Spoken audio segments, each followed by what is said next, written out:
suddenly beginning to wake up to our own domestic terror problem. I think one way of looking at extremism is it's a map to society's injustices. So I remember, and it was where I first had the honor of meeting Fariha Paracha, a Nigerian at a conference with a Nigerian, the woman who came up with the plan for Nigeria's deradicalization program from Boko Haram. And she said that one of the things, it was much, much harder to de-radicalize women who had joined the Boko Haram than men. And why was that? Because these were young girls who knew they would be married off at 9 or 10 or 11, and their lives would essentially be restricted to, 4 walls. But then a Boko Haram, militant would come along and say, hey, you can come on and be my wife, you can have a job, you can make bombs, you can have a slave, you can have a maid. And suddenly, they saw this possibility.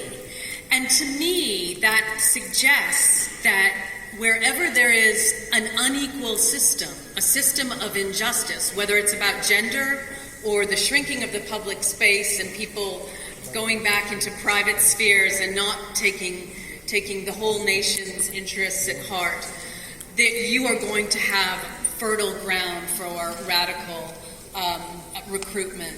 And so when they tried to de-radicalize these women, they were like, no, we're not going back to the village to be, pregnant and in 4 walls. We want to stay. So wherever there's that allure, it usually comes from a sense of injustice or corruption, whether it's state or extra state.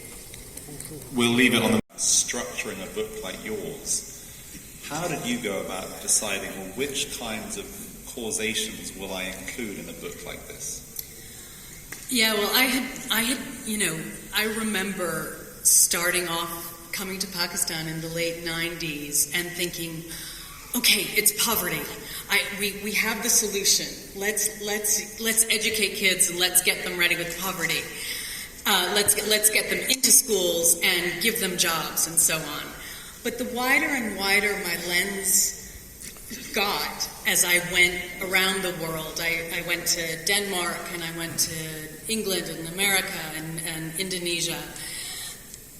The terrifying thing about the causes is that it could happen to any one of us.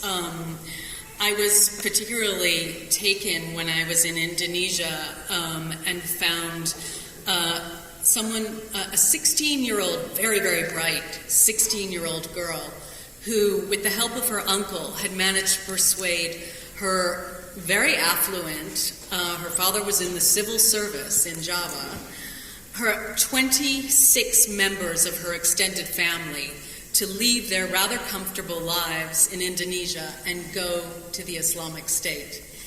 And in this family, there were any number of reasons for them to go. I mean, the girl who I call Afifa was clearly watched her father work all hours, and she clearly wanted a better work-life balance for him. She wanted her dad home more. And the groomers who were coming to her online and telling her how wonderful the Islamic State was going to be, convinced her that he would have a job, but it would be less hours and he'd be paid more than he is in Indonesia. And, suddenly an auntie comes out of the woodwork who has a son who has special needs.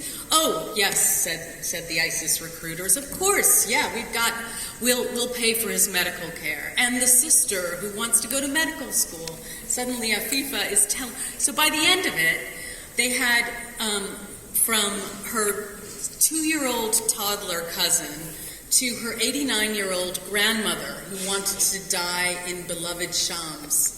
And that was her reason for migrating to the Islamic State. So when you look at this, even in this one family, there were 5 or 6 different reasons for them, quote unquote, to be radicalized, but were they radicalized? And then, of course, they get there, And it's not at all what it was cracked up to be, which is, of course, one of the great deradicalization levers, is getting to the place you got and seeing how hellish it is, and how it's not, this fabulous mix of 7th century, Mecca and Medina, rather, and, this pioneer utopia that you've been sold. And so reality can be a really, really useful de-radicalizer. In a moment, I think I'm going to open up to the floor for questions, so please start thinking that you didn't reasonably think you could get to, particularly those involved in the Islamic State. And so one of the approaches you took was to go and meet their families, their mothers in particular. And I just wonder, can you explain to the audience how you learnt about those young people through the eyes of their mother, and what role parents have played in the development of some of these people? Yeah, well, I started off with mothers, partly because I'm one myself, and I know that if there's anybody who is in it for the long haul, it is a mother or a father, that they would have seen these young people before they were terrorists. Nobody is born a terrorist.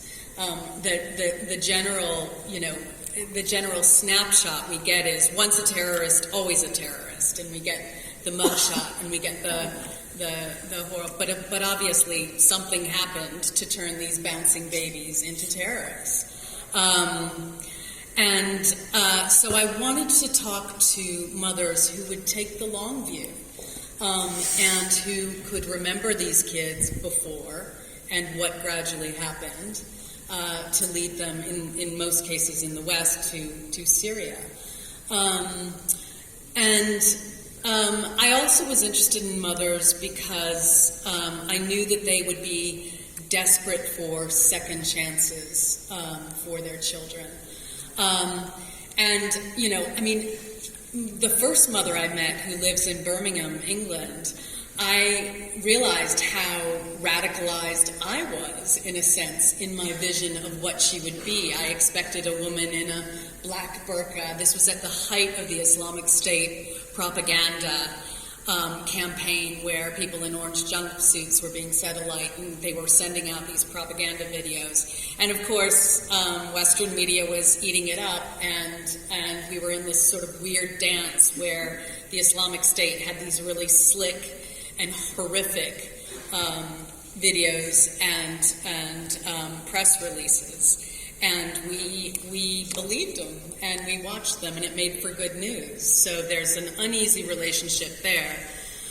So I expected this woman to be, really severe. And I got off the train, and there was somebody with Audrey Hepburn pearls and stilettos and a lovely diamante brooch on her hijab.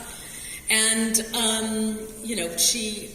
her son had gone off. I was sitting there thinking, what kind of woman would raise a monster who would go off to Syria? And as it turned out, he was kind of a gormless little boy who was, and I'm not by any means saying that everybody is groomed or everybody is a gormless little boy. There are gradations, and one of the things I really wanted to do with the book was to chip away at this monolithic notion of the terrorist. I think the U.S. Army once totted up how many definitions of terrorism there were, and they came up with 100. And of course, terrorist is a very dynamic word. The United States, my country, was supporting Osama bin Laden at the same time that Nelson Mandela was in prison as a terrorist. So it's a very fluid term.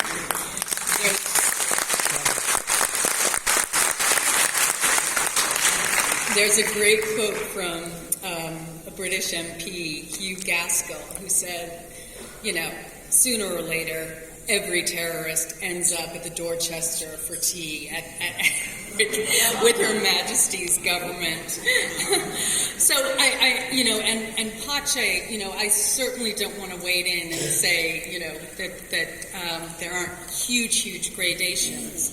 But I was interested in the followers who somehow, through various dragnets or stupidity or even ideology, although I think ideology is problematic, got dragged in, and so mothers seem to be the key. We could bond over mothering for starters. So journalistically, that was a trick. I just wanted to say something. This is so interesting because, and you started this off by saying something about Manchester United. So just to correct you, by the way, one of the reasons that I'm here sane is because I actually saw Manchester United lift a Premier League title in solitary confinement.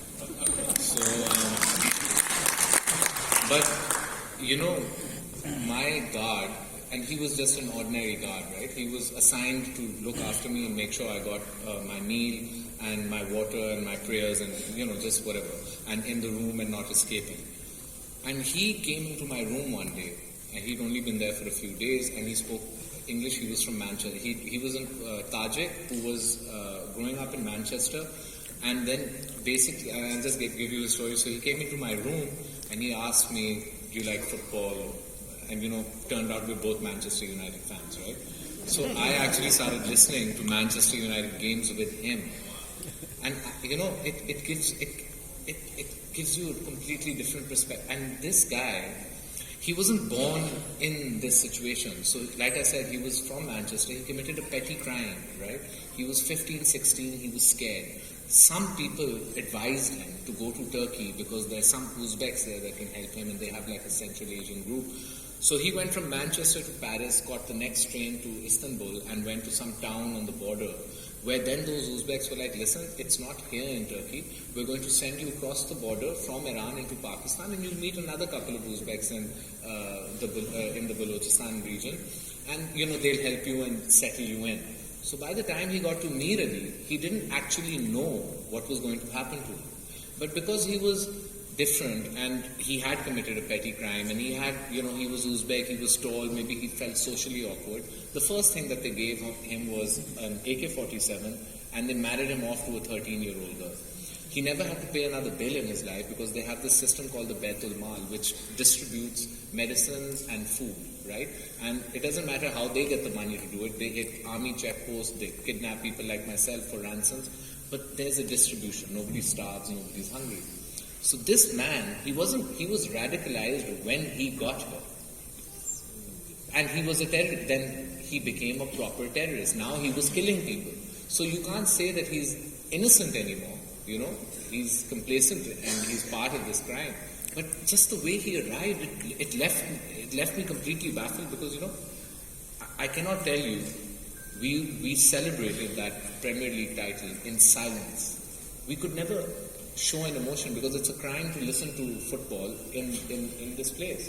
So imagine two of us with the same emotions, the same love for the same team, two completely different people. So sorry, I just... No, and so it kind of leads quite nicely onto my question for you, Mo.